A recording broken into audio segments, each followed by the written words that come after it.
Hi friend, जय महाकाल. आता मी रेस्क्यूसाठी चाललेलो आहे आणि हा रेस्क्यू मी नव्हतं करणार. मी मित्राला पाठवलेलं होतं, पण साप खूप चिडलेला होता. कारण साप जो आहे सरांचा आवडता सर्प मित्रांचा रस्सल वायपर दोनच बोलतो आपण त्याला. त्याचा विष हिमोटॉक्सिक आहे, त्याला सर्वच जण घाबरतात. मित्राला पाठवलं होतं बघा, तो माझ्या बाजूला मित्र आहे, याला पाठवलं होतं मी पकडायला. साप खूप चिडलेला होता. थांबवण्याचा खूप प्रयत्न केला सापाला, कारण तो बिळात घुसायचा इकडे तिकडे, पण त्याने अडवण्याचा प्रयत्न केला. म्हणून त्याच्यावर तो साप धावला अंगावरती, त्याच्या ते उडी मारली 3 फुटापर्यंत. मग मला कॉल केला, मी लगेच आलो. जवळच आहे माझ्या घरापासून, अर्धा किलोमीटर. आणि मी पण त्याला काय हात लावायची मला काही गरज नाही वाटली, कारण या सापाला खूप शांततेत पकडायला लागतं. खूप शांत निवागाने रिलॅक्समध्ये पकडावं लागतं. जेवढी घाई गडबड कराल तितक्या लवकर हा अटॅक करू शकतो. म्हणून मी एकदम त्याला आरामशीर पकडलं. हात लावायची पण गरज नाही लागली मला. बिना हात लावता स्टिकवरतीच मी त्याला पॅक केलं लगेच. एकदम सोपं होतं माझ्यासाठी. आणि खूप चिडलेला होता, खूप जोरात शिट्टी वाजवत होतो. याचं विष जे असतं हिमोटॉक्सिक असतं. हा चावल्यावरती इतका जोरात ठणका मारतो ती जागेवरती, भयंकर एकदम. तेवढी जागा ती खराब होण्याची पण शक्यता असते. माणूस लवकर मरत नाही, पण त्रास खूप खतरनाक होतो त्याचा. म्हणून बरेच जण ह्या सापापासून घाबरतात, कारण हा साप चावला तर त्या जागा सुजती आणि पिकते, ती जागा पूर्ण सडून जाते. हळूहळू ते मांस पण गळून जातं, हाडूक पण झिजतं. एवढं पॉवरफुल विष असतं याचं. आणि याला मी लगेच रिलीज केला. रात्रीचा टाईम होता, 10 वाजले होते. आणि मी लगेच रिलीज करून त्याला निघून गेलो. साधारण याची लांबी 3 फूट आहे. मी याला रिलीज करून घरी गेलो. पण मित्रांनो, मला 1 तासांनी परत कॉल आला. मला जावं लागलं तिकडे. आणि तो साप जो आहे तुम्ही बघाल आता कोणता आहे. एमर्जन्सी कॉल होता तो पण. माझ्या घरापासून अर्धा किलोमीटर बघा इथे. आणि साप बघा कुठे येतो आता, एकदम दरवाजाच्या मधोमध येतो. आणि खूप सुंदर Indian spectacled cobra, baby cobra, खूप लहान आहे. साधारण याची लांबी 10 इंच असेल. आणि खूप चिडलेला होता तो दरवाजातच बसून होता. घरातले माणसं खूप घाबरलेले होते, सर्व आतमध्येच थांबले होते. आणि रात्रीचे 11 वाजले होते. हे बघा कसा अटॅक करत होतं लगेच.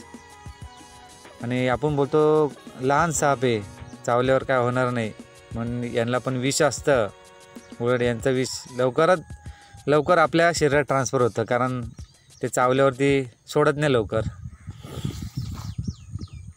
आणि याला पण मला पकडायला काय टाईम नाही लागला, पण मी थोडा थांबलो जरा वेळ, त्याला वेळ दिला. पिल्लू आहे शेवटी. आणि बघा तुम्ही, घरातले सर्व घाबरलेले होते तिथे. कोणच बाहेर नव्हते निघायला, आतमध्येच राहिले होते बसून.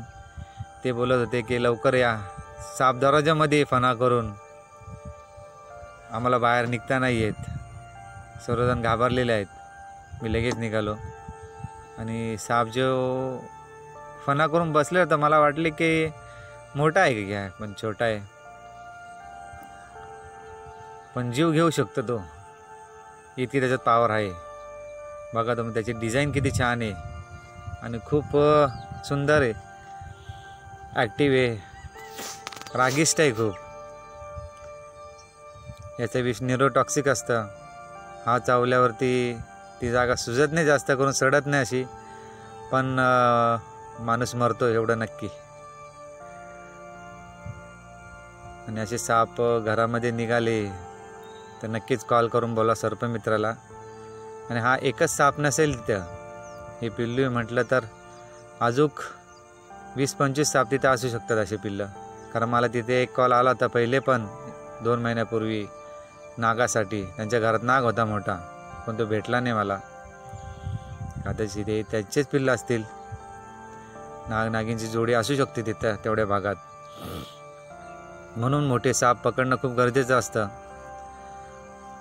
त्यांना लांब सोडणं. कारण मग असे छोटे छोटे पिल्लं झाले ते घरात येतात आणि तिथं मी पकडला, रेस्क्यू केला, तेव्हा तिथे लहान पोरगा पण बसलेला होता. नशीब त्याचा हात नाही लागला, पाय वगैरे पडला नाही, त्याला चावला असता. आणि बघा, मी त्याला सकाळी सोडला कारण खूप रात्र झाली होती आणि मी त्याला सकाळी बाहेर काढला. मला बघायचं होतं की तो किती ॲक्टिव्ह आहे आणि काय त्याला रात्रभर ठेवला, काही त्रास झाला का नाही झाला ते बघत होतो. पण एकदम व्यवस्थित आहे बघा. तो साधारण अर्धा फूट इतका लांब तो झेप मारू शकतो. पूर्ण शरीर तो सोडून देतो आपलं जेव्हा तो फणा मारतो तेव्हा. आणि ही व्हिडिओ तुम्हाला आवडली असेल तर नक्कीच लाईक आणि सबस्क्राईब करा. त्याला मी लगेच रिलीज करण्यासाठी आलो. बघा तुम्ही, त्यांनी शेवटपर्यंत फणा तसाच ठेवला त्याचा, त्यांनी खाली केलाच नाही फणा. आणि तो जातच नव्हता, तर मी त्याच्यावरती थोडंसं पाणी टाकलं बाजूला. पाणी टाकलं तर तो जोरात निघाला, स्पीडला एकदम. बघा तुम्ही कसा पळतो तो, लगेच किती स्पीड आहे त्याला. नंतर बघा तुम्ही, खूप छान आहे. असे साप निघाले तर नक्कीच कॉल करून बोलवा. धन्यवाद.